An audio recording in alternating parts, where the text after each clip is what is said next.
apakah semua orang yang puasa bisa mendapatkan 4 kemuliaan tadi atau tidak? Ini poinnya. 4 itu kalau digabungkan jadi takwa namanya. Singkatnya, apakah semua orang puasa pasti bertakwa? Ya, tanya-tanyakan Al-Quran. Apa jawaban Allah di Al-Quran? Dijawab langsung di ayat Syam. Al-Baqarah ayat 183. Ya ayyuhalladzina amanu kutiba alaikumus kama kutiba alal ladzina min la'allakum. Nah, kalimat tattaqun itu diawali dengan kata la'allakum. La'alla itu namanya harfu taraji. Saya ulang ya, di ilmu nahwu la'alla disebut harfu taraji. Al-Imam As-Suyuti berkomentar begini. Setiap ada satu harapan, keinginan besar yang ingin dicapai, tapi diawali dengan kata la'alla atau la'allakum, ini menunjukkan bahwa harapan itu, alhamdulillah, harapan itu tidak mungkin bisa dicapai kecuali dengan kesungguhan, keseriusan. Jadi ketika Allah menutup kalimat puasa, ayat puasa dengan kata la'allakum, seakan memberi kesan tidak semua orang puasa akan mendapatkan kenaikan takwa dan jaminan 4 kemuliaan tadi kecuali orang yang serius puasanya, orang yang sungguh-sungguh puasanya. Karena itulah untuk menunjukkan kesungguhan itu, bagian terakhir kita, Nabi memberikan 3 amalan utama. Saya akan bacakan dengan cepat 3 amalan utama yang dikuatkan oleh beliau kepada para sahabat sebelum tiba Ramadan dan sampai sekarang menjadi kurikulum Ramadan Nabi. Jadi kalau ibu bapak ingin mengeluarkan kurikulum Ramadan Nabi, nanti bikin agenda saat Ramadan. Ya, supaya nggak pusing nanti. Kalau masuk hari pertama apa yang dikerjakan, hari kedua apa yang dikerjakan, subuh apa, siang apa, sore apa. Cuman nanti saya berikan 3 yang pokok ini. Ada 3. 1, meningkatkan sholat. Saya ulang ya, meningkatkan apa? Sholat.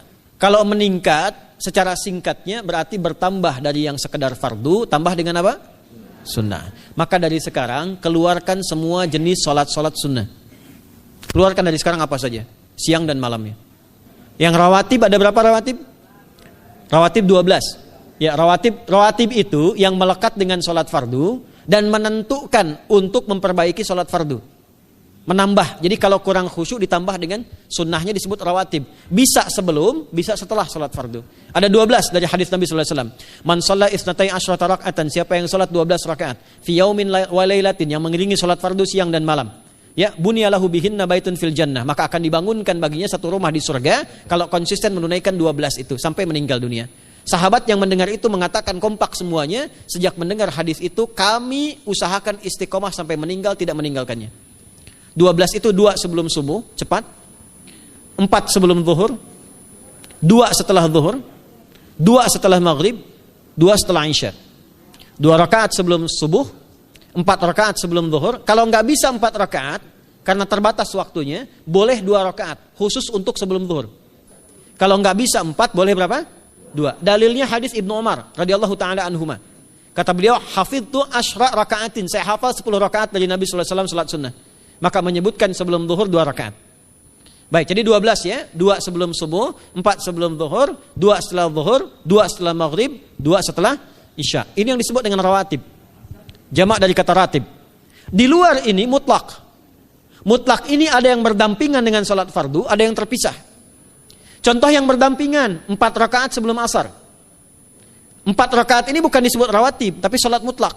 Cuma waktunya berdampingan dengan salat fardu. Jadi dia nggak memengaruhi sholat fardu, cuma punya keutamaan sendiri. Apa keutamaannya? Hadis Ibnu Umar radhiyallahu taala anhuma, ketika beliau menyampaikan qala Nabi sallallahu alaihi wasallam rahimallahu ra'an shalla qabla al-asri arba'an. Allah akan menambahkan rahmat pada orang yang terbiasa sholat 4 rakaat sunnah sebelum sholat asar. Jelas ya? Baik. Kemudian apalagi setelah itu? Sholat di antara 2 adzan dan 2 adzan ini, adzan dan iqamah. Ya, di antara adzan dan iqamah. Tahiyatul masjid. Apalagi misalnya salat duha. Duha dibagi 3. Awal duha itu kurang lebih 1,5 jam setelah salat subuh. Subuh sekarang misal 4:30, maka jam 6 muncul awal duha. Namanya syuruk. Saya ulang, salat apa namanya? Syuruk itu salat awal duha. Jumlah rakaatnya 2 rakaat. Man shalal ghadata fil jama'ati thumma yaqudu yadhkurullah subhanahu wa ta'ala fa yusalli rak'ataini fakana alaihi ka ajri umratin wa hajjin, ya ka ajri ummatin wa hajjin tamatan. Siapa yang salat subuh 2 rakaat dengan berjamaah, ya, dan umumnya kalau berjamaah bisa ke masjid di masjid. Kalau tak mampu ke masjid, tunaikan di rumahnya. Setelah itu tidak beranjak dulu, dia duduk untuk berzikir kepada Allah. Zikir itu bisa baca Quran. Quran surah 15 ayat 9 itu Quran disebut dengan zikir. Quran surah 54 ayat 17, 22, 32, 40 itu Quran disebut dengan zikir. Bisa baca Quran, bisa berdoa. Doa disebut dengan zikir. Quran surah ke-7 ayat 205. Ya.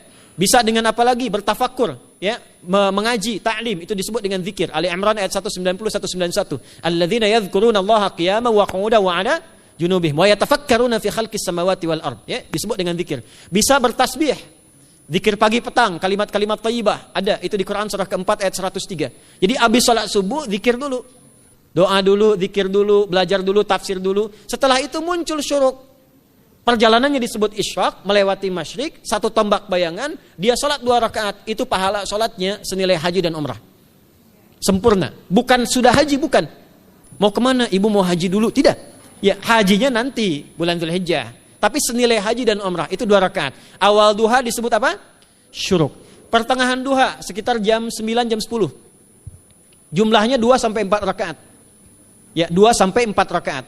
Apa fungsinya? 1, mengganti seluruh zikir yang ada dalam tubuh kita. Mata berzikir, telinga berzikir, lisan berzikir, bisa diganti dengan 2 rakaat duha. Itu waktunya pertengahan duha.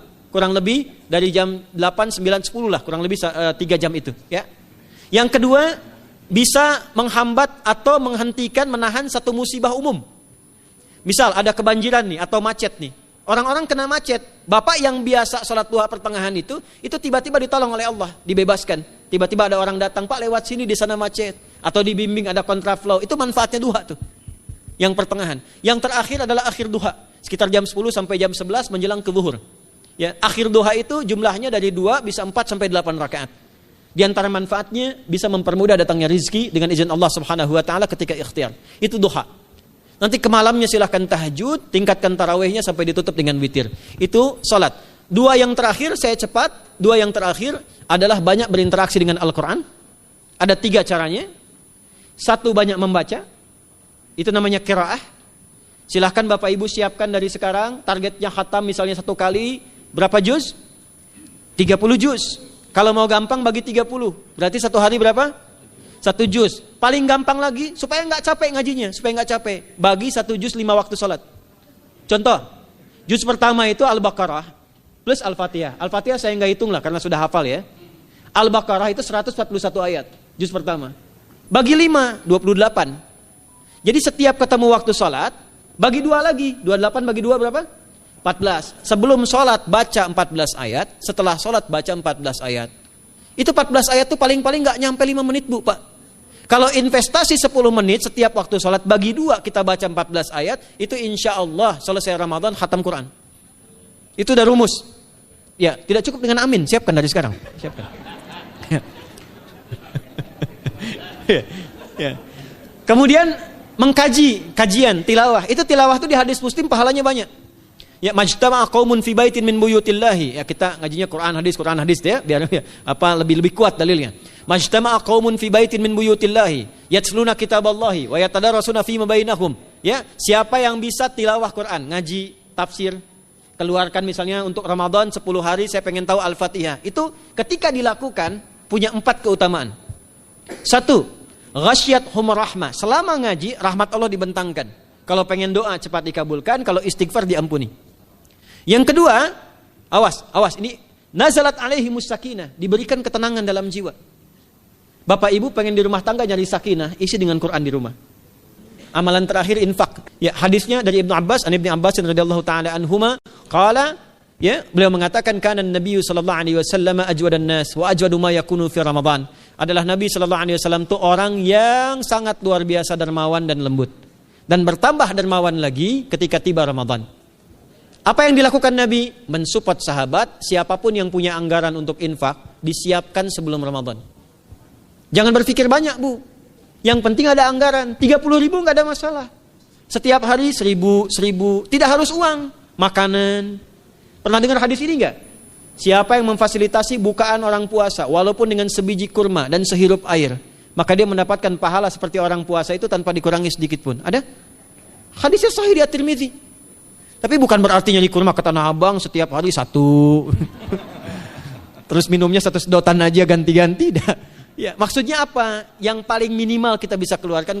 Itu pahalanya 700 kali lipat dikali 10. Paling standar. 700 kali itu standar biasa di hari ini. Dalilnya Al-Baqarah ayat 261 yang dibacakan Adinda tadi kita itu. Ramadan kali 10 lagi. Maka dari itu disiapkan dari sekarang untuk infak. Kalau kami di desa itu, ibu saya selalu kalau Ramadan itu RT-nya setiap rumah. Ini untuk bukaan hari ini rumah A, rumah B, rumah C. Bukaan besok rumah A, rumah B, rumah C. Boleh tuh di PWM Pak dipraktikkan. Ya, misalnya anggota perserikatan siapa dikasih kesempatan.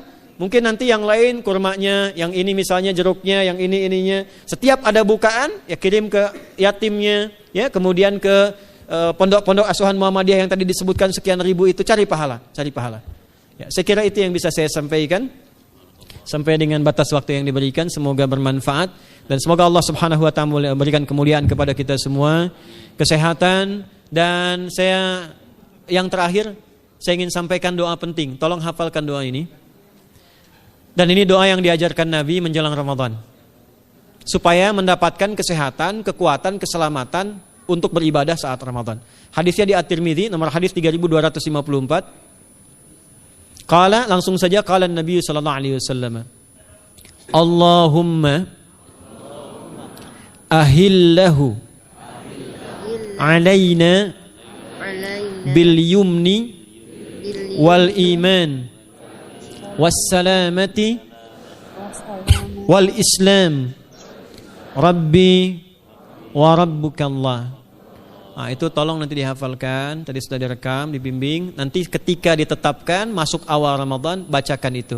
Ya Allah, anugerahkan awal Ramadan kepada kami dengan ketenangan, kedamaian, kekuatan iman, keselamatan, sehat, enggak sakit sampai selesai puasanya. Diberikan kekuatan untuk ibadah dalam keislaman dan diikhlaskan hanya karena Allah Subhanahu wa taala. Subhanakallahumma wa bihamdika nasyhadu an la ilaha illa anta nastaghfiruka wa natubu ilaik wa akhiru da'wana anil hamdulillahi rabbil alamin wal 'afu minkum fastabiqul khairat. Assalamualaikum warahmatullahi wabarakatuh.